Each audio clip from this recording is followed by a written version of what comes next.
What a game! Parang sumanig si Kobe Bryant kay Karl Anthony Towns. Mga idol, hindi mo aasahan ang nangyari sa fourth quarter. Grabe to! Nag-celebrate na si Tyrese Haliburton. Epic comeback! Game 3 ng series, New York Knicks versus Indiana Pacers. Pinalitan ni Mitchell Robinson si Josh Hart sa starting lineup. Big move by Coach Tim Thibodeau dahil struggle si Josh Hart offensively sa game 1 and 2. Big impact ang size and length ni Mitchell Robinson sa first quarter. 5-point early lead for the visiting team with 7 minutes left sa first quarter. Halfway mga idol, Tyrese Haliburton off balance shot, may contact pero no call. Hindi marunong mag-flop si Tyrese kaya hindi tinawagan. In-expose ng Indiana Pacers ang weakness ni Mitchell Robinson. Yan nga yung kanyang speed, mabagal ang big man na to at mas mabilis na offense naman ang in-execute ng Pacers. Binabad si Mitchell Robinson, hinihingal na. Early offense ang ginawa ng Indiana Pacers, nakalamang na sila sa New York Knicks. Nakuha ng Indiana Pacers ang momentum going into second quarter dahil sa kanilang second unit with 13 bench points, 30-26. Second quarter, patuloy ang magandang laro ni TJ McConnell sa fast break points. Nagkapitalize ang Indiana Pacers. Daming pagbabago sa rotation ng New York Knicks pinaglaro at binigyan ng quality minutes si Landry Shamet at DeLon Wright. First time nangyari ito ngayong playoffs for New York.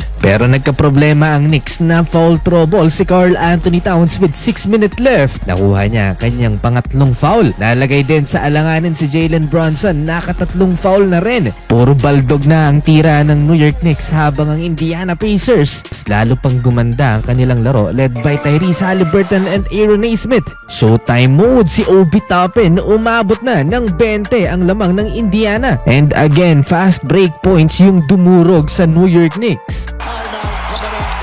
Mukhang papalitan na ni Tyrese Haliburton sa Reggie Miller bilang number 1 villain ng New York. 11-0 run Pacers. Nagtapos ang first half sa 10-3 run ng New York Knicks pero lamang pa rin ng malaki ang Indiana Pacers, 58-45. 10-man rotation ng Pacers, lahat nakapagtala ng puntos led by TJ McConnell off the bench, 10 points. Third quarter na ibaba ng New York Knicks sa 10 ang lamang ng Indiana Pacers and again foul trouble na naman si Karl Anthony Towns at Jalen Brunson. Pareho ng may tig-4 na personal fouls ang 2 stars ng New York. Still in control ang Indiana Pacers with their double-digit lead. Haliburton assist, no look kay Pascal Siakam, 200 running dunk. Bad news for the Pacers mga idol, na injury ang game 1 hero ng Pacers na si Aaron Nesmith. Natapilok mga idol. Tyrese Haliburton, another lob to Obi Toppin. And numbers Toppin!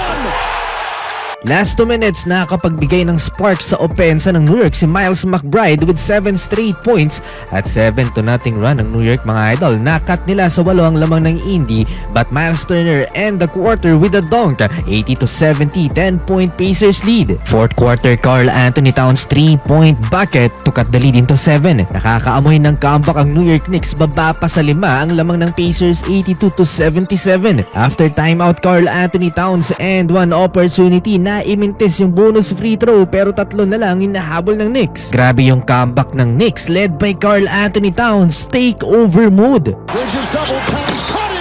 And one poster mga idol for the lead. May 7 minutes pa sa game clock, nagpapalitan ng lamang. Nakabalik din para sa home team si Aaron Nesmith. Kuha ni Jalen Brunson ng kanyang pang-5 foul pero patuloy sa pag-takeover si Karl Anthony Towns with 5 minutes left sa game clock. Another 3-point basket, 24 points and 20 points na sa fourth quarter lamang si Cat. Excellent defense for New York mga idol. Defense without fouling ang ginawa nila dito. Under 3 minutes mga idol, good block by Pascal Siakam pero natawagan ng foul. No challenge left, 2 free throws for Deuce. Parehong solid na ang depensa mga idol ng Pacers at Knicks last 2 minutes. 2 free throws for Pascal Siakam, na itabla niya ang laban sa 98. For the lead again, ibinalik si Jalen Brunson mga idol, 100-98. Last 20 seconds, Josh Hart nabigyan ng 2 free throws, parehong pasok, lamang ng 4 ang Knicks, 102-98. Na foul si Tyrese Haliburton, 2 free throws. Foul game na ang nangyari sa huli, nakaligtas ang New York Knicks. Epic comeback mga idol.